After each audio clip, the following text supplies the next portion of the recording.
Caros irmãos, uma boa noite a todos. E de fato o meu coração é agradecido ao Senhor Deus, porque eu creio firmemente, tenho a compreensão muito clara, de que nós já fomos abençoados nesses dias, de uma maneira muito singular, de uma maneira muito especial, com as contribuições, com as apresentações aqui que já foram feitas. A gratidão também do meu coração tem a ver com a própria realidade deste seminário, a existência de um lugar de formação teológica que pode beneficiar e pode alcançar a nossa região. Então, uma gratidão, assim, bem diversificada, grande, verdadeira diante de Deus, porque nós estamos na comunhão da igreja desta região, deste estado, e nós estamos vivenciando uma realidade de um centro teológico no qual nós mesmos vamos poder ser beneficiados. E é com esta gratidão, então, que eu quero fazer continuidade. Eu quero que você, de fato, se aproprie aí na sua mente de tudo que você já tem recebido até então, e que se apropriando desses ensinamentos, dessas verdades que já foram ouvidas, você possa associar a mais esta contribuição. Ainda temos reverendo Arnove, se o Senhor Deus permitir, amanhã.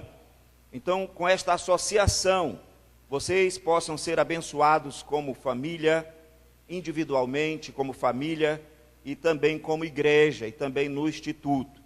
Ora, nós temos visto até aqui que há um mandato espiritual. Esta palavra mandato, ela é uma convenção necessária para que nós possamos olhar para as Escrituras, para a revelação, sobretudo para o início desta revelação, para o primórdio, para o primeiro momento, quando o Deus dos céus, o Deus da aliança, o Deus do pacto, o Deus de Abraão, ele, ao se relacionar conosco, ao querer, ao estabelecer na sua própria vontade, se dar a conhecer, ele resolve então fazê-lo a partir de mandamentos criacionais. Esse primeiro momento, ele é interessantemente distinto dos demais momentos.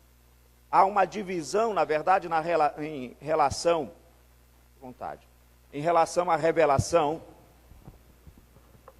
no sentido de que o próprio Senhor Jesus, em Lucas 24, quando ele está ali caminhando com aqueles irmãos extremamente desanimados, indo a caminho de Emaús, ele diz lá, tudo que há na lei, tudo que há em Moisés, na lei de Moisés, nos profetas, e ele diz, portanto, uma configuração, uma estrutura básica da revelação. Muito legal esses auxiliares aqui, obrigado. Ora, essa estrutura da lei de Moisés, muitas vezes parece para nós que tudo começa lá na lei de Moisés, mas ela é um pouquinho depois. Há um fundamento para a lei de Moisés que é anterior. É este fundamento que são os mandatos, que nós estamos chamando de mandatos criacionais. Eles são fundamentos também revelacionais. Toda a lei de Moisés, ela está baseada já nesta revelação anterior dos mandatos. É muito interessante conceber isto. De maneira que quando você lê bem no começo das Escrituras, no livro de Gênesis, quando a igreja vai às Escrituras e ela vê ali o Senhor Deus aprovando alguém, e nem está estabelecido a lei, como ele aprovou? De que maneira? Qual é o referencial já dado, revelado, no qual ele pode dizer assim, este homem andou com Deus? Como é que ele pode dizer isto? Não tem os evangelhos, não tem as cartas de Paulo, não tem ainda os escritos dos profetas, e ainda não tem a lei estruturada, não tem as 10 palavras estabelecidas por Moisés. Então, qual é a medida para que o Senhor Deus olhe para alguém? E vocês já sabem de quem, né? Eu estou falando. E ele diz, andou com Deus. São exatamente os mandatos. Você tem no primeiro momento da revelação, portanto, pessoas que se relacionaram, Adão, a sua família, né, o seu povo, aquela divisão que vai fazer ali, tanto com a morte de Abel, que segue com Sete, uma linhagem que estará vivendo para a glória do Senhor Deus, a partir de mandatos, de mandamentos estabelecidos na própria criação. Como nós chamamos esses mandamentos? Mandatos criacionais. Ora, já vimos então que dentro desses mandatos, o mandato espiritual, muito bem colocado já pelo colega aqui, ele tem como finalidade gerenciar, normatizar a relação nossa com o Senhor Deus. Aqueles parâmetros, aquilo que o Senhor Deus requer de nós. Quando a palavra do Senhor Deus diz assim, 6 dias trabalharás, mas o 7º é para o Senhor, ela está, portanto, regulamentando algo que o Senhor Deus já havia dito para eles, que eles deveriam viver para Ele, para a glória dEle, que eles deveriam relacionar-se com Ele. Nós vimos então que este mandato, ele sofre com a queda. Há consequências da queda nesta relação. Nós vimos também que o mandato social muito bem estabelecido de procriar, de se multiplicar, de gerenciar a família, a relação familiar para a glória do Senhor Deus, ele também foi afetado pela queda. Apesar de ser algo muito claro de que a família vem do Senhor Deus, deve ser para a glória do Senhor Deus. E não vai ser diferente, queridos, então, com esta parte chamada de mandato cultural, que também foi afetada pela queda. De maneira que eu prefiro começar, então, pensando nas consequências da queda para os mandatos, para a obediência. Por que nós não estamos vendo mais pessoas que andaram com Deus e que o Senhor Deus tomou para si, que não era mais, porque o Senhor Deus tomou ele para si, e ele andou com o Senhor Deus a partir de quê? Da ideia dele, não? Do que ele convencionou? Claro que não. Daquilo que ele achou que era o melhor, não havia verdade objetiva, não havia revelação objetiva, não havia moralidade objetiva, não havia lei do Senhor Deus objetiva? Sim, já havia. De maneira que o que ele recebe da parte do Senhor Deus é tanto um testemunho, quanto mesmo uma sentença de juízo benévolo, misericordioso. Ele andou com Deus e já não era. Por que não tem mais estes casos? Por que nós não vamos vendo então o Senhor Deus tomando para si todo mundo, cumprindo o mandato? Consequências da queda. A queda afeta frontalmente, ela deturpa, ela mexe nesta condição de nós vivermos assim, em obrigação íntima da relação pactual com o Criador. Portanto, primariamente, consideremos as consequências da queda, visível nas Escrituras Sagradas, no mandato espiritual. O pecado, ali mesmo no Gênesis, fez separação entre o homem e o Senhor Deus. Adão, onde estás? Não é assim que ele diz? Quem te fez saber que estavas nu? Comestes da árvore que eu te disse para não comeres? Ora, a relação do Senhor Deus com o homem em relação ao mandato espiritual, ela é afetada pela queda. Portanto, o homem agora está alienado do Senhor Deus. Este homem agora está fadado a construir toda uma pseudo-moralidade, toda uma vivência para a sua própria glória. Nada diferente do que nós estamos vivendo. Nosso catecismo maior de Westminster vai dizer, na primeira pergunta clássica, que todos nós sabemos, não? Qual é o fim principal do homem? Glorificar a Deus, gozá-lo para sempre. E agora a nossa própria contracultura depravada por causa da queda formula no seu catecismo humanístico que a primeira pergunta para ser respondida: qual é o fim principal de Deus? Não é assim? Qual é o fim principal de Deus? E aí, com a centralização do homem, com a quebra do mandato espiritual, no qual o homem deveria colocar o Senhor Deus na centralidade, ele está na centralidade. Então, o fim principal de Deus, diz os humanistas, é glorificar o homem. E assim segue, não é? A contaminação dentro da igreja. É como se houvesse uma terrível inversão daquilo que foi estabelecido de maneira santa, gloriosa, bendita, toda sábia. Ora, o mandato espiritual está quebrado. O homem nasce agora, o apóstolo Paulo disse isso, não apenas Adão, o representante federal, não apenas Eva, a mãe de todos os seres humanos, mas agora todos vão estar nascendo separados, vivendo em miséria espiritual, em incapacidade de fazer o bem. Quando nós olhamos o mandato social, não é diferente. Ali mesmo no jardim do Éden, ali mesmo nos primeiros momentos, eles estão enfrentando a quebra, a complicação estabelecida, por assim dizer, as consequências, melhor dizendo, da quebra, do não cumprimento, da impossibilidade, da dificuldade agora de se cumprir o mandato social. O Senhor Deus quer que eles se relacionem entre eles. O Senhor Deus dá um para o outro. E o Senhor Deus quer que eles, vivendo entre si, eles o glorifiquem. E agora a melodia cantada, esta final, é carne da minha carne, osso dos meus ossos, chamar-se-á varoa, estabelecendo até a sua própria completude de homem, né, de ser representante da humanidade, agora está afetada. É após esta queda, é após a impossibilidade do cumprimento do mandato social, que um vai ter vergonha da intimidade do outro. E eles vão precisar de cobrir-se, mesmo em relação ao Senhor Deus e em relação a eles.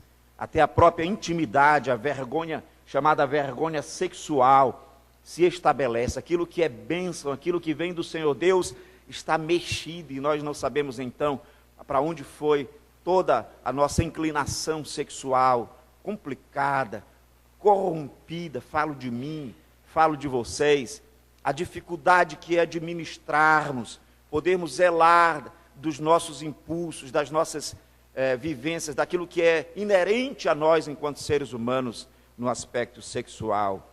Como que nós, às vezes, até mesmo no casamento, não conseguimos mais nos relacionar, não há prazer, não há confiança, não há tranquilidade, muitas vezes, nos pagamentos das dívidas, falados aqui pelo pastor Valdo, no ato conjugal. Então, desde o capítulo 4, você vai ver que se torna claro, não apenas nessa dimensão, mas ainda no irmão que mata outro irmão. Não é assim que diz lá? O que as Escrituras estão dizendo? Os mandatos foram estabelecidos, as condições foram dadas pelo Criador, a queda afetou imediatamente os mandatos, os pecados que estão relacionados pelo escritor Moisés. Na revelação são pecados que estão me direcionando aos mandatos, não à lei, ao decálogo, não às falas dos profetas, não mesmo ao evangelho. Isso sim pode fazer uma relação. Agora não, eles estão diretamente ligados àquilo que ele havia dito da criação, às palavras criacionais, aos mandatos criacionais. Portanto, é algo perceptível nas Escrituras, há de se perceber isso. E no mandato cultural, vocês devem estar perguntando que mandato é esse, daqui a pouco eu digo. No mandato cultural não foi diferente. Eles também foram afetados. E o afetamento é grande, é terrível, é imenso, é chocante. A própria cultura gerada, ela é uma cultura agora contrária ao Senhor Deus. É bem interessante, você vai perceber isso nas Escrituras, quando ele resolve, inclusive, tirá-lo do jardim, do lugar onde ele colocou. Eu tenho dito para as pessoas, quantos de vocês já foram expulsos de algum lugar? Eu digo isso para menino pequeno, quando eu estou lendo a narrativa com eles, para as minhas filhas. Eu expulso, pai. É porque o capítulo 3, verso 23 de Gênesis, diz que o Senhor Deus expulsou da presença dele, do jardim do Éden. E é bem interessante você considerar que o lugar criado para que eles gerassem cultura, está agora sendo preservado e eles são retirados do lugar para promover cultura santa, cultura piedosa, cultura para a glória do Senhor Deus. Ele estará sendo, inclusive, guardado por uma espada de fogo. Por quê? Porque a queda afetou, houve consequência. Isto basta para você saber, então, que a revelação começa nos levando a esses mandatos aí. Contudo, com a progressividade da revelação, então a graça do Senhor Deus vai nos levar exatamente para o Evangelho. O que é o Evangelho?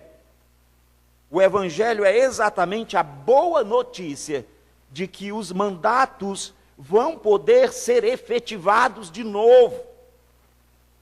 De que a relação com o Criador agora vai ser não mais na base da minha percepção corrompida, da minha depravação, mas que agora eu aqui vou poder viver, andar com Deus.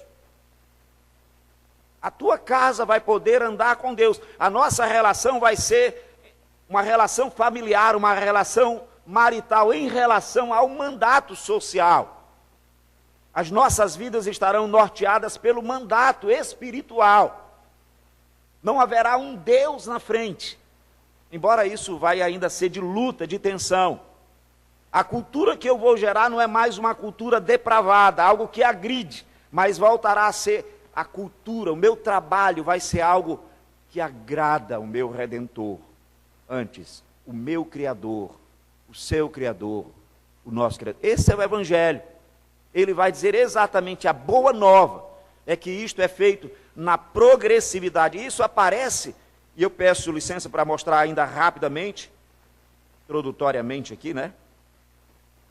Aos Efésios, por favor. Paulo escrevendo aos Efésios no capítulo 4. O que nós vamos perceber é que o apóstolo Paulo, agora numa distância imensa ali de Moisés, dos primeiros mandatos criacionais, está voltado à mesma ideia, quando ele apresenta nas Escrituras a antiga maneira de viver do capítulo 4, como ele vai nos mostrar. Verso 17. Isto, portanto, digo, e no Senhor testifico, que não mais andeis como também andam os gentios. Aí está estabelecido. Todo o fruto, a cultura estabelecida por aqueles quebradores do mandato, agora ela está cunhada aqui pelos gentios. Uma maneira de viver fora da vontade do Senhor Deus, que ele chama de na vaidade dos seus próprios pensamentos, sem considerar o mandato criacional, os mandatos criacionais. E ele diz, obscurecidos de entendimento, alheios à vida de Deus por causa da ignorância em que vivem, pela dureza do seu coração. Ora, esta descrição, isto está me remetendo então para uma continuidade, bem que eu posso ler Efésios 4:17, na sequência de Gênesis 4, na sequência de Gênesis 5. É claro e evidente que o autor de Gênesis colocou e havia se multiplicado, e você insere o texto de Efésios na sequência de Gênesis 6. Por se multiplicar a iniquidade. O pecado ser ali agora algo muito bem estabelecido. Paulo está com este entendimento, com esta leitura da nação dele, com essa interpretação teológica, bíblica, judaica, cristã. É assim que ele lê o que o homem produz. O homem agora é um produtor obscurecido de entendimento. A cultura deste homem, na verdade, é uma ignorância. Tudo isto que ele está produzindo está afetado. Há uma dureza no coração dele. É disso que estamos falando. Estamos, de fato, nos esforçando para linkar ao papel, a posição e a função do homem e da mulher.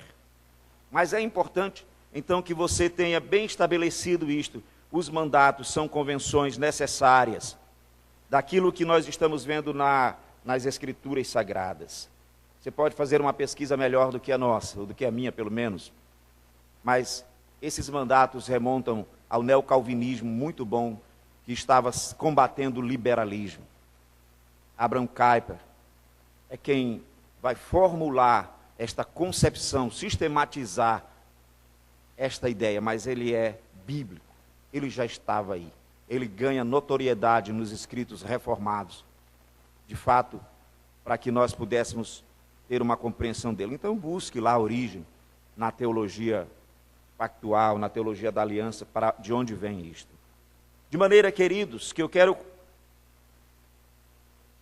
fechar essa parte dizendo que um novo relacionamento no Evangelho é prometido. E esse novo relacionamento, ele é prometido exatamente no sentido de restauração da possibilidade, ainda imperfeita, de nós nos relacionarmos a partir dos mandatos de Deus. É por isso que o apóstolo vai começar dizendo no capítulo 5, 22, que haverá uma restauração do mandato social. Paulo escrevendo aos Efésios, no capítulo 5, verso 22, depois de ele fazer essa introdução toda da leitura, da cosmovisão, do fruto da cultura que está sendo desenvolvida da sua época, como sendo pecaminosa, decaída, depravada, fruto mesmo desta quebra da dependência do Senhor Deus, ele diz: as mulheres sejam submissas ao seu próprio marido. É somente em Cristo que aquilo que foi quebrado lá em Gênesis, o que eu posso fazer? Pegar Gênesis 5, 22, levar para Gênesis e continuar a partir dali, não posso? O que eu posso fazer? Vendo a mulher que o fruto era bom, comeu. O Evangelho de Cristo, então, as mulheres sejam agora novamente submissas aos seus próprios maridos. O Evangelho é esta boa notícia, renovadora, restauradora, restabelecedora de todos os aspectos do ponto de vista criacional. Não é gueto, não é igreja, não é clubezinho fechado, não é presbiterianismo. É para além disto. É algo que afeta todo o cosmos, toda a relação com o Senhor Deus, em todas as áreas. E ele está evidenciado aonde começa a afetar as relações familiares. Em qualquer relação com o Senhor Deus, a partir do Evangelho, que a relação familiar não é afetada, não é relação do Evangelho das Escrituras Sagradas. Aonde o papel do homem não está sendo restabelecido, a posição dele, a função dele não está sendo restabelecida, não tem Evangelho da graça. O Evangelho da graça é, portanto, a recriação, é, portanto, a volta da humanidade que o Senhor Deus estabeleceu para nós, que ainda há de se completar no momento futuro, numa ressurreição. Estamos todos vivendo, aguardando este período. O apóstolo Pedro vai dizer isso: a vinda do Senhor está muito perto. É assim que eles veem. Queridos, é somente agora com o Evangelho que o apóstolo Paulo pode dizer: o marido ame a sua mulher, a mulher trate o marido com todo respeito. É somente agora com o Evangelho que o mandato, pela graça do Senhor Deus, volta a ser restabelecido. O mandato cultural será da mesma forma, o mandato espiritual será da mesma maneira. No capítulo 6 aqui de Efésios, no verso 5, Paulo vai dizer: quanto a vós outros servos, obedecei a vosso Senhor segundo a carne, com temor e tremor, na sinceridade do vosso coração, como a Cristo, não servindo à vista como para agradar a homens, mas como servos de Cristo, fazendo de coração a vontade de Deus. Servindo de boa vontade como ao Senhor e não como a homens, certos de que cada um, se fizer alguma coisa boa, receberá isso outra vez do Senhor, quer seja servo, quer livre. E vós, senhores, de igual modo, procedei para com eles, deixando as ameaças, sabendo que o Senhor, tanto deles como vosso, está nos céus, e que para com ele não há acepção de pessoas. O mandato cultural sendo restabelecido. E se você levar esse texto lá para Gênesis, no capítulo 3, quando a Bíblia diz: por isso, o Senhor Deus tirou o homem do jardim. E depois que você lê isso, você colocar o texto do Evangelho, o sangue de Jesus nos purifica de todo pecado, então você pode colocar na sequência essa nova realização de cultura santa. Trabalho sendo feito para a glória de Deus. as relações de trabalho sendo normatizadas pelo amor, pelo temor a Deus. Então é disto que nós estamos falando e iniciamos pensando então nas consequências da quebra dos mandatos. Eu quero remetê-los aqui às lâminas dos slides, mas antes dizer que fica difícil falar as coisas aqui sem que a gente possa admitir que estas falas, em grande medida, não são nossas, né? São fruto de pesquisas. E até mesmo os preleitores anteriores pediram que a gente pudesse passar isso. Então nós temos referências de textos. Se você precisa e quer ler alguma coisa, de onde foi tirado isso? De literatura boa, reformada, de bibliografias consistentes, que estão com acesso, que são acessíveis pela igreja. Leitura básica das Escrituras. Exame, claro, leitura completa, análise completa, respeito às Escrituras. Mas em textos, por exemplo, como John Frame, A Doutrina da Vida Cristã.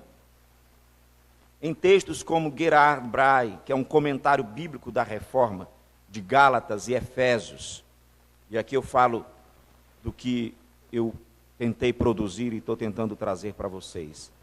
De Charles Colson, Nancy Pearce, e agora, Como Viveremos. De outros nomes que podem nos ajudar, Francis Schaeffer, Poluição e Morte de Homens, John Stott. São livros e textos que serviram de referenciais e que podem ser adquiridos e lidos para que vocês possam avaliar e se aprofundar ainda melhor naquilo que vocês estão ouvindo. Herman Bavinck, Teologia Sistemática, e tantos outros que deveriam ser citados aqui. Dentre esses, eu estou destacando e trazendo para vocês poderem se interessar na leitura, Gerhard van Gruning, uma leitura muito necessária para nós a respeito da criação, da consumação, dos mandatos, do entendimento dessa linha teológica necessária do reino, da aliança e do mediador. Então procurem nas livrarias, peçam para os pastores, para os presbíteros, para os seminaristas e adquirir. Esse Criação e Consumação são 3 volumes. Este é o volume 1. Em grande medida, o que nós falamos está relacionado aqui. E um texto extremamente necessário para todos, inclusive a família como um todo, os filhos, a esposa, o marido, é A Família da Aliança. O doutor Van Gruning criou 8 filhos na obra missionária, sendo teólogo, escrevendo livros espessos. Como ele viveu isso? Ele viveu para a glória de Deus? A família dele refletiu o compromisso com os mandatos criacionais? Ele exercitou uma posição, uma função adequada de marido? Leia o que ele e Harriet escrevem. Leia como eles podem nos ajudar a respeito disso. Busquem subsídios quando nós estamos numa era de ausência de leituras, de muita busca de vídeos, de internet, de coisas que às vezes não vão ser benéficos para nós. Então, em grande medida, o que vocês ouviram aqui anterior e daquilo que vocês estão ouvindo é fruto, é montado, endividado com esses trabalhos, para que a gente possa ser socorrido e poder atender às igrejas. E às vezes até não conseguindo ser um bom intérprete. Daí vocês têm que ler e avaliar e poderem até ir além de nós para poder serem também bastante edificados. Então, está em cima aqui, né? Deixa só voltar a funcionar aqui. Você tem a primeira lâmina aí, por favor? Pode passar.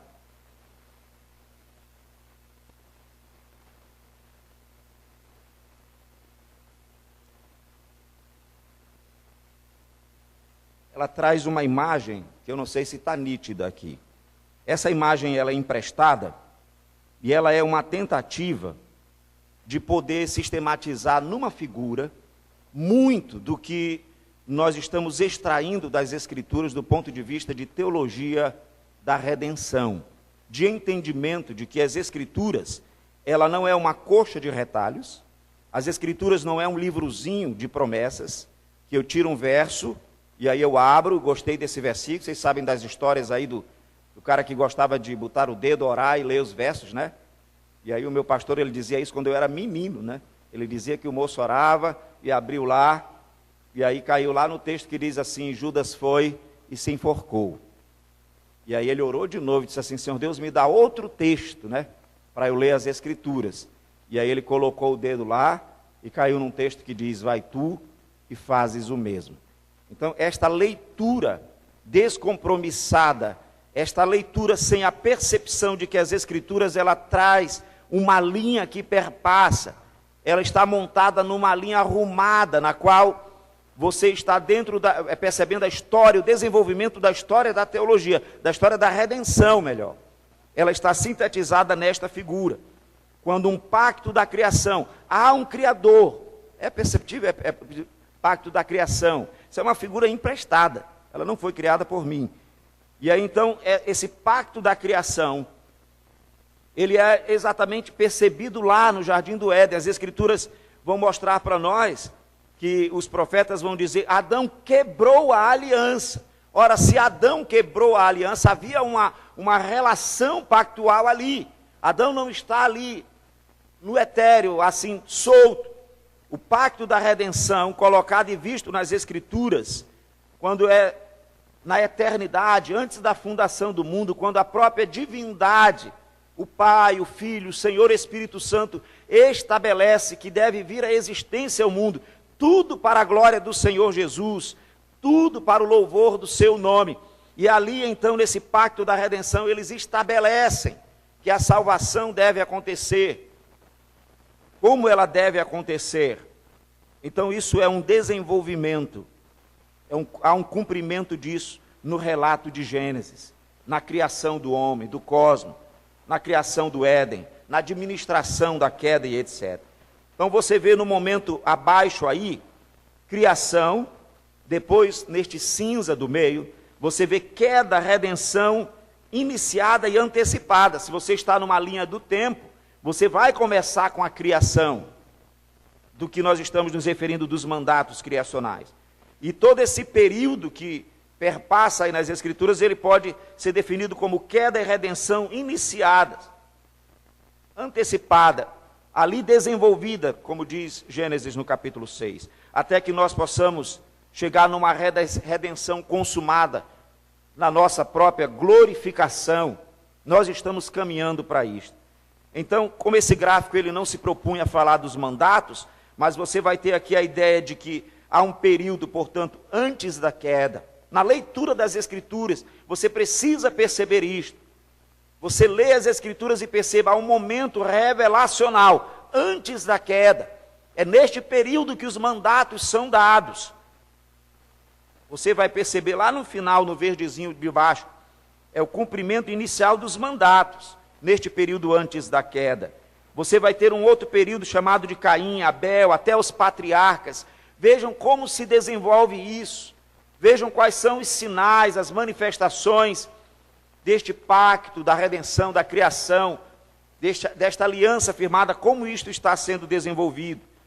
Esta história, a narrativa do tabernáculo, do templo de Jerusalém, da sinagoga, do culto cristão, esse é um quadro mais voltado à adoração. Eles vão nos mostrar a progressividade da quebra dos mandamentos de não terás outros deuses diante de mim. Da quebra do mandato espiritual. Não farás para ti imagem de escultura, não as adorarás, nem lhes darás culto, não tomarás o nome do Senhor teu Deus em vão. Quer dizer, há uma quebra na adoração. O tabernáculo é estabelecido mesmo para nos dar indícios de que o Senhor vai normatizar, de que a adoração a Ele não é algo espontâneo, como nós estamos vivendo nesses dias. A quebra dos mandatos é tão grande que as pessoas estão procurando as igrejas e elas já vêm com um culto aqui na cabeça. Então elas adentram o templo e elas só precisam de um sacerdote, entre aspas, de alguém que autentique a adoração delas. A adoração está aqui na cabeça. Quando elas chegam numa igreja reformada, que não tem os elementos que deixam elas à vontade para externalizar a adoração delas, elas ficam extremamente frustradas. Mas quando elas chegam no lugar que a adoração é entre elas e elas falam para si, elas querem receber coisas do céu, elas querem um louvor fluido descendo pelas mãos delas. É uma adoração individualizada, é uma adoração quebrada, que não está de acordo com um Deus que manda construir um tabernáculo, com um Deus que manda construir um templo, com um Deus que permite, através do zelo dos restauradores, a construção de sinagoga, com um Deus que estabelece o culto, com um Deus que irá restaurar toda a criação de volta para Ele. Então você percebe o desenvolvimento de duas linhagens, falsas e verdadeiros adoradores. A linhagem de Caim, a linhagem de Abel. Primórdios da revelação, princípio regulador do culto. A derradeira revelação, mais embaixo, adoração no Éden, adoração requerida, parte branca esclarecida. Adoração requerida e parcialmente esclarecida. Há um período quando esta adoração ela é espontânea, os patriarcas colocam uma pedra, precisa de mais revelação. Eles precisam que esses mandatos sejam ainda regulamentados, expandidos. É dito que eles têm que adorar a Deus, mas é preciso dizer como. Daí a revelação, 66 livros, 39 na primeira parte, 27 na segunda parte. Eles se comunicando ali entre si. Adoração requerida, esclarecida no Senhor Jesus, em espírito e em verdade. É assim que adora. Quer dizer, a adoração, a pergunta da quebra, do distanciamento do mandato espiritual tal, que uma mulher tem que dizer onde, como nós vamos adorar. E ele vai dizer, é assim que adora. Quando o mediador vem e restabelece, e traz os mandatos, e traz a possibilidade de você viver de novo para a glória de Deus. Perfeitamente, imperfeitamente, mas posteriormente glorificado, de maneira agradável a Ele. Então, a adoração perfeita. E aí o cumprimento inicial dos mandatos, cumprimento imperfeito, ainda assim requerido nos mandatos criacionais. O outro slide, ele vai nos ajudar num texto de John Stott, que diz, para efeitos introdutórios aqui, a gente pode pensar, se era para ser usado anteriormente, numa fala que está neste livro, ouça o Espírito, ouça o mundo. Ele também é um referencial para nós neste trabalho aqui. Próximo slide é a frase citada pelo Stott. O Deus que muitos de nós adoramos é religioso demais.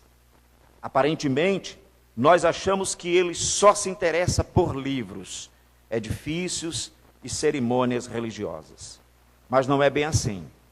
Ele se preocupa conosco, pense bem nisso, nosso lar, nossa família, amigos, nosso trabalho, lazer, nossa cidadania, tudo isto é preocupação dele, nossa comunidade. Assim, a soberania de Deus estende-se a ambos os lados e a todas as áreas da nossa vida. Nós não devemos marginalizar Deus, fazê-lo ser um Deus tribal, ou tentar espremê-lo para fora da nossa vida não religiosa. Próximo slide fala desse conceito do mandato cultural. O conceito do mandato cultural foi sendo trabalhado ao longo da história da tradição reformada, da fé protestante, da fé bíblica, de maneira que há um resgate da ideia de que o Senhor Deus é soberano. O mandato cultural, ele é o resgate da verdade inicial da revelação, do primórdio da existência do mundo, no qual a concepção clara, veemente, necessária, de que o Senhor Deus é soberano sobre todas as coisas, e de que o trabalho dos seres humanos, a cultura, deve glorificar a Deus, ao Senhor Deus, em todas as esferas da vida. Então, na sequência, nós podemos diminuir a frase para a seguinte afirmação: a crença num Deus criador implica em responsabilidade humana para com esta criação. A igreja não pode divorciar-se da cultura. A igreja não pode afastar-se do mundo. A igreja não pode entregar à academia, às editoras de livro, ao mundo, ao secularismo, e tentar viver uma vida de mosteiro. E tentar achar que ela pode ter comprometimento com o Criador, mas desprezar a criação. Nada me interessa, somente em relação ao Senhor Deus, a minha oração, a minha Bíblia, a minha leitura das Escrituras, e o mundo que te cerca, e as notícias que estão correndo, dizem respeito a você? E o que o mundo está produzindo. Então, esta é a ideia. A crença num Deus Criador implica em responsabilidade humana para com esta criação.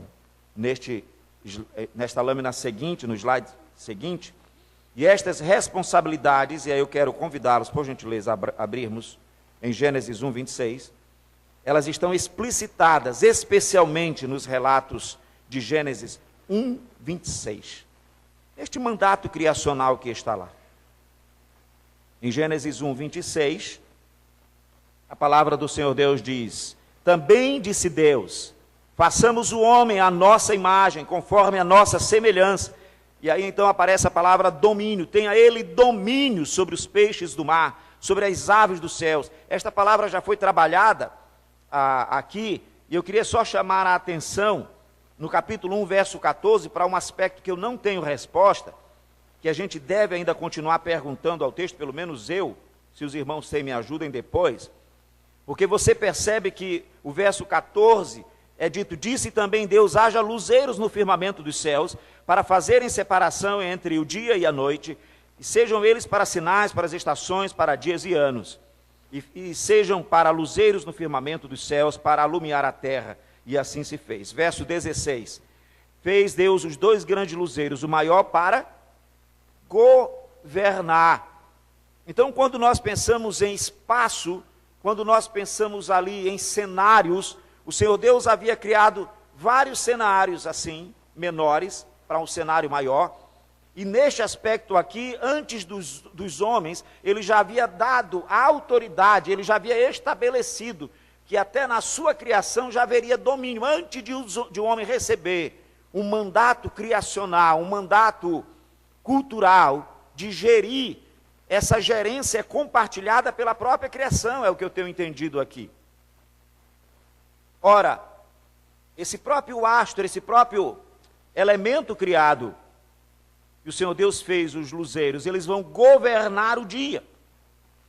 E o menor vai governar a noite. E ele não faz isso, não? Ele se esquece alguma vez de apagar a luz aí, ou não? Quando dá 6 horas da manhã, você tem que ligar para ele, manda um e-mail, por favor. E avisa que a gente vai precisar de luz. E aí ele vem meio sonolento e diz: rapaz, eu tinha esquecido da minha função. Ele faz a função dele perfeitamente, durante todo o tempo. Então, a grande questão, voltando lá para o capítulo 1, verso 26, é que quando nós estamos agora no cenário da criação, nós estamos então no 6º dia da criação, da coroação, da criação do homem, ele diz: tenha ele domínio sobre os peixes do mar. Quando ele criou os peixes do mar, ele deu domínio para os peixes? Em que nível ele os deu? Ora, um pouquinho ainda no 1, capítulo 1, verso 20. Disse também Deus: povoem-se as águas de enxame de seres viventes, as aves sobre a terra, sobre o firmamento. Criou, pois, Deus os grandes animais marinhos, todos os seres viventes que rastejam, que povoam a água segundo as suas espécies, todas as aves segundo as suas espécies. Cadê o domínio que ele deu? Ele mandou eles dominarem a água? Ele mandou eles dominarem o cenário deles? No cenário daquele elemento, para alumiar, ele deu o domínio, mas aqui ele não deu. E o que eu tenho observado é que não deu domínio a eles, porque este domínio sobre este cenário, ele estava reservado ao homem. O que eu vejo, portanto, a partir do verso 26, é que o homem também vai ter domínio sobre a criação, não sobre todos os cenários. Ele não tem domínio aqui sobre os luzeiros. Não vai ser dito para ele: você vai dominar os luzeiros.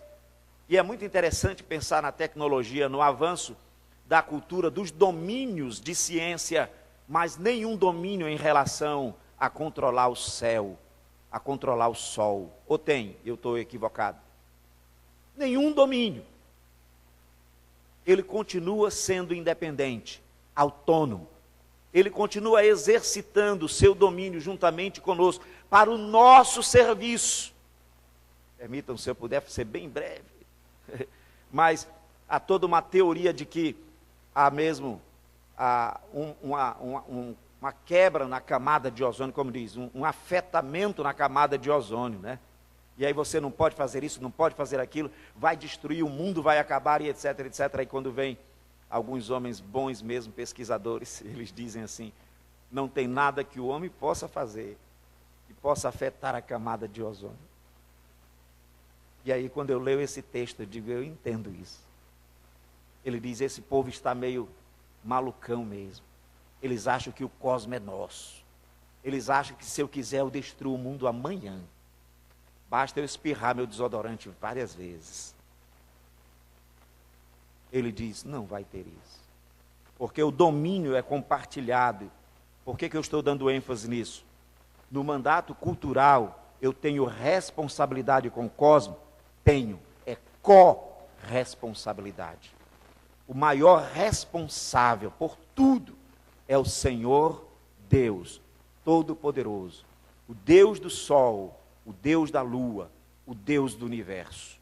Agora, isso não vai tirar de nós a responsabilidade, como Stott diz, eu tenho que olhar outras dimensões, eu não posso estar limitado nisso. Então, essa era uma observação que eu achei necessária. Depois contribuam aí, verifiquem se isso é bom ou não, né? Podem ir atrás e falem com o pastor Evanderson, por gentileza. Ora, o texto diz assim, tenha ele domínio, eu estou em 1:26, tenha ele domínio sobre o quê? Os peixes do mar, sobre as aves dos céus, sobre os animais domésticos. Domínio, ele deve governar, ele deve ser, como diz o Gruninger, ele deve ser corregente. Há um rei, há aquele que dirige todas as coisas, e o homem está dirigindo com ele. E ele diz mais, sobre todos os répteis que rastejam pela terra. 27, criou Deus, pois, o homem à sua imagem, como corregente. A imagem de Deus o criou, homem e mulher. Esse é um mandamento para o homem e para a mulher. Ninguém quer falar sobre isso muito, mas quando a gente vai pensar em submissão, a gente precisa perceber que o homem e a mulher são corregentes. A eles foi dada dominar. Esse é o sentido da posição. Esse é o sentido da posição, que não deve variar. Mas depois nós vamos ver que uma função é necessária, e ela é muito mais necessária por causa da queda. Então ele disse, o teu desejo será para o teu marido, porque senão tu vai comer muita fruta agradável, né? E tu vais fazer um estrago no negócio. Então ele colocou a limitação que nós vimos. O mandato social sendo quebrado e sendo segurado para que a coisa não seja terrível, né? Mas não deve assumir uma ideia de que submissão seja algo ruim. Quando Pedro vai trabalhar a submissão, quando Paulo vai trabalhar a submissão no texto da restauração, ele não fala isso no sentido ruim, ele fala no sentido bom. Ele não atrela somente ao homem ou à mulher, ele atrela a todos. Todos nós devemos saber o que é a submissão, se agradar dela. Volta para o verso 27, por favor, do capítulo 1, quando ele diz, criou Deus, pois o homem à sua imagem, a imagem de Deus o criou, homem e mulher o criou. Deus os abençoou, disse, sede fecundos, multiplicai-vos, enchei a terra. Olha aí o aspecto do mandato social, sujeitai-a, dominai sobre os peixes do mar, sobre as aves dos céus. A igreja está dominando, a igreja está gerenciando isso. A IPB promove esta ciência. Nós, os ministros, estamos envolvidos nisso. De onde está vindo a tecnologia? Quem está fazendo isto? Não é mais para nós? É interessante a palavra cultura na minha terra, na nossa terra. Elas falam da cultura do arroz. Vocês ouvem assim também? Né? A cultura do arroz, a cultura da soja, a cultura de alguma coisa. A Amazônia, né? A Amazônia é legal. Então, quando você pensa na palavra cultura, você está associando ao produto do trabalho, à intervenção do homem no meio. Quebra do mandato cultural. Não fazer, não tentar interagir. Se dependesse da igreja, nem arroz tinha, não. Nem soja tinha. No certo sentido, eu estou dizendo agora, porque a igreja... Você está em preocupação com esses aspectos? Quem está produzindo? Quem pode manter? Onde tem comida para 7 anos aí para nós? Vê uma fome para cá. Será que alguém sonhou com 7 vacas magras no Amazonas? Quem é que vai suprir isso daí? Vocês sabem que a gente não está longe dessas 7 vacas magras, né? Engolindo, né? Vacas petistas, engolindo vacas PMDBistas. É muito complicado a coisa. Qual é o nosso papel nisso? Qual é a nossa responsabilidade? Eu não quero nem saber. Eu quero é orar. Jesus está voltando, né? Esse negócio nem me interessa, né? Esse negócio não tem a ver comigo, né? Governo. Ah, irmãos, eu sou de Deus. Tu és de Deus em que sentido? O mandato cultural, ele nos responsabiliza com o cosmos. Ele nos responsabiliza com uma relação maior, assim, abrangente, não desvinculada do Criador, da família e com a relação abrangente. Eu preciso olhar isso. O Evangelho veio resgatar isso. Ele veio me levar para isso. Ele veio não limitar-nos nisso. Diz ainda o verso 29, disse Deus ainda, eis que vos tenho dado as ervas que dão semente e se acham na superfície de toda a terra. Ele deu ervas, você vai ter que trabalhar isso. Erva vai ter que ser tratada, vai ter que ter tratamento de cultura de erva. Todas as árvores que há fruto, árvores também. Isso vos será para mantimento, todos os animais da terra, as aves dos céus, todos os répteis da terra, em que há fôlego de vida, toda a erva verde lhe será para mantimento, e assim se fez. Viu Deus tudo quanto fizera, e eis que era muito bom. Esses mandatos eram perfeitos para isso que ele estava criando. O mandato cultural está apenas antes do pecado. É bem interessante no capítulo 2, que você perceba no verso 15. Tomou, pois, o Senhor Deus ao homem, e o colocou no jardim do Éden. E aqui eu esperava, francamente, como um bom presbiteriano, que ele tivesse me colocado lá no jardim do Éden para fazer culto para ele. Mas podia ter culto de manhã, escola dominical. O jardim do Éden não tinha escola dominical. Culto à noite, né? Contudo, esse aspecto está contido aqui. Ele me coloca no jardim, ele me deu, estou falando como Adão, ele me deu para minha esposa, para Eva, e agora ele me coloca no jardim, o texto diz, para eu gerar a cultura, o mandato cultural está aqui. Eu vou fazer cultura, ele diz, eu vou cultivar e eu vou guardar. Quer dizer, a ideia da inércia, a ideia da despreocupação com o meio ambiente, ela não está aqui antes da queda, ao contrário, ela está aqui antes do pecado. O cenário menor é criado. Ao maior, a minha dúvida é aqui. Por que ele não deixou o homem logo lá para cuidar do todo? Ele foi criar um pequeno para colocar ele lá. Sem responder não. Disse aqui que ele criou. Ele não poderia fazer isso lá no macro? Mas ele tirou do macro, colocou no mínimo, fez um foco, levou a câmera para cima deles. E aí então, ele diz... No verso 16, o Senhor deu esta ordem, mandato espiritual. Quem dirige as relações lá do cultivar e do guardar? Quem dirige as relações do teu trabalho? Quem dirige o que você produz? Aí ele diz, de toda árvore do jardim comerás livremente. Aqui é um reino, filho. Há um Deus no reino. Está vendo muita coisa? Tem ninguém que governa aqui? Tem. Eu não estou vendo, às vezes, Deus governando. A igreja não está vendo Deus governando o mundo, o universo, as catástrofes, as coisas que acontecem, mas esse mundo é dele. Esse mundo é dele. E nós somos co-regentes. Este é o papel da igreja. Esta é a nossa função no mandato cultural.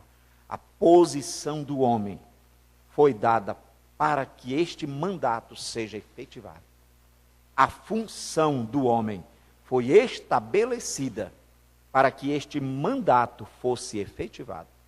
A posição das digníssimas senhoras mulheres. Toda mulher é mulher, né? Já disseram aí, né? A posição das digníssimas mulheres é para este propósito. A função das digníssimas mulheres é para este propósito. Mexe na função das mulheres. O que vai ser afetado? O cumprimento do mandato cultural. Por que o mandato cultural não está sendo cumprido? Porque a função das mulheres não estão sendo cumpridas. Porque a posição dela foi mexida. Ela deixou de estar no lugar que o Senhor Deus estabeleceu. Por que o mandato cultural não está sendo cumprido? Porque a posição do homem foi mexida, como vocês viram aqui. Ele deixou de atuar no lugar que o Senhor Deus o colocou. Quando isto aconteceu no jardim, o Senhor Deus interviu e tomou providência. Agora, ele não está tomando a providência imediata, mas ele já agendou o dia para vir resolver comigo e com você. Para resolver com todos nós. Por que as coisas não estão sendo como ele estabeleceu? E o nome vai ser desobediência, igual aqui. Igual aqui. Então não dá para ensinar na escola bíblica dominical que apenas a desobediência de Adão.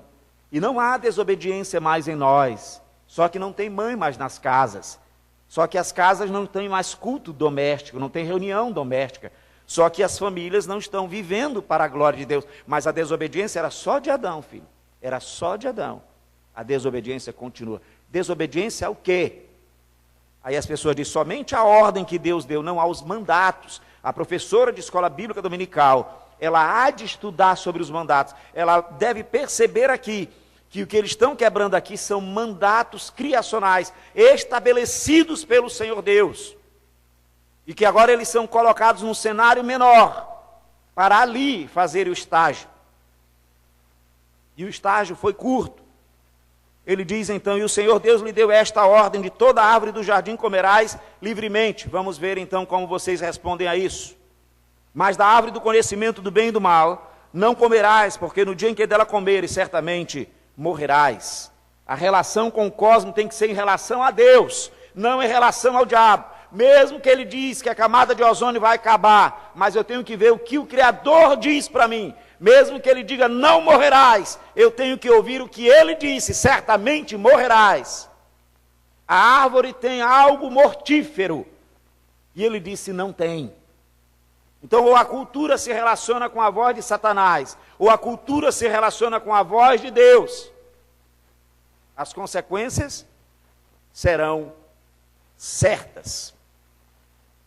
Não tem como ficar sem consequência. Então, no capítulo 3, você percebe a ação do Criador. Ele pode agir? Pode. Ele tem poder para intervir ali? Tem. Eu cheguei na casa, como é que é? Onde você está? Quem te fez saber que estava nu? A mulher, então, tem problema agora entre vocês? Eu disse para vocês, se amarem, você vai ser um complemento, ela é um complemento para você, etc. No capítulo 3, 22, então disse o Senhor Deus, eis que o homem se tornou como um de nós, conhecedor do bem e do mal, assim que não estenda a mão, ele pode ainda ir além disto. E tome também da árvore da vida e come e viva eternamente, diz o verso 23, você já experimentou isso? O Senhor Deus o lançou fora do jardim do Éden. O ambiente do estágio agora vai sair dele. É interessante que aqui que está a minha dúvida. É que agora o Senhor Deus vai colocar ele no geral, né? Ele tinha tirado ele do geral, levado ele para o específico, e agora o Senhor Deus vai tirá-lo do geral, do específico, e trazê-lo para o geral. A frase vai ser já interrompida aqui. Então ele diz aqui, por isso o lançou fora do jardim do Éden, a fim de lavrar a terra de que fora tomado. Nunca entendi esse texto durante muito tempo. Você entende ele? Eu deixo para depois? Ou eu digo logo? Se quiserem começar, a gente começa com alguém vindo aqui explicar o verso 23. Tá bom para vocês? Eu demorei muito para entender esse texto, não sei se eu entendo ainda. O que ele quer dizer com isso? O Senhor Deus, por isso, o lançou fora do jardim do Éden. Aqui eu entendo. a fim de lavrar a terra de que fora tomada. A primeira ideia que veio na minha mente é que o Senhor tirou o carro da garagem para lavar a garagem. É isso que ele fez?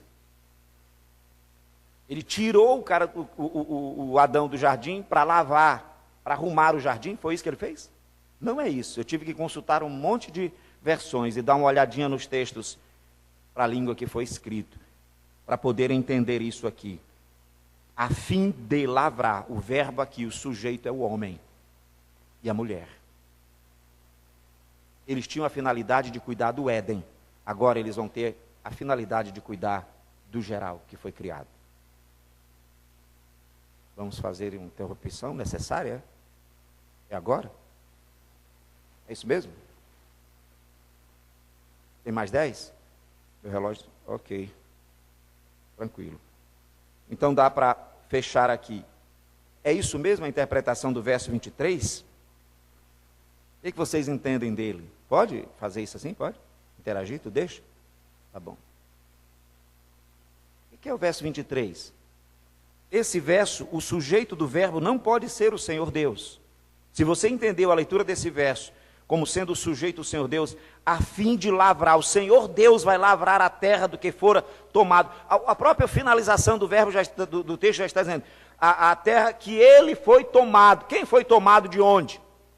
O homem foi tomado do geral, do cenário maior, e foi colocado no cenário menor, e agora ele é retirado do cenário menor, e ele vai lavrar lá a terra que ele havia sido tomado. O mandato cultural continua depois da queda. Ele é reforçado aqui, ele é trazido aqui, ele precisa ser efetivado, ele precisa ser cumprido, mesmo depois da queda, não está liberado. Você vai ter que governar estes ambientes, dominar sobre os peixes do mar, sobre as aves do céu, sobre os que rastejam, sobre todos os animais. Você vai ter que criar cultura para a glória de Deus. Agora, afetado pela queda, a história da redenção é essa criação da cultura afetada pela queda. Até chegar às boas novas, os profetas olharam para isso. A natureza está gemendo, o mundo está gemendo, e eles anunciaram a vinda do Redentor, do restaurador dos mandatos, daquele que é poderoso para recriar, para me regenerar, para me fazer uma nova criação. E então, ao fazermos nova criação, estabelecer de novo, de maneira graciosa, o nosso comprometimento com os mandatos. E tem gente que não está nem aí para mandatos. Eu não quero saber o que é mandatos. Eu ouvi aqui, mas não sei lá, isso é coisa de teólogo, de teologia. É de crente, né? É da igreja. É para nós aqui. Gente da igreja. Leia sobre isso. Pesquise sobre isso. Olhe as escrituras em relação a estes mandatos. Evandro.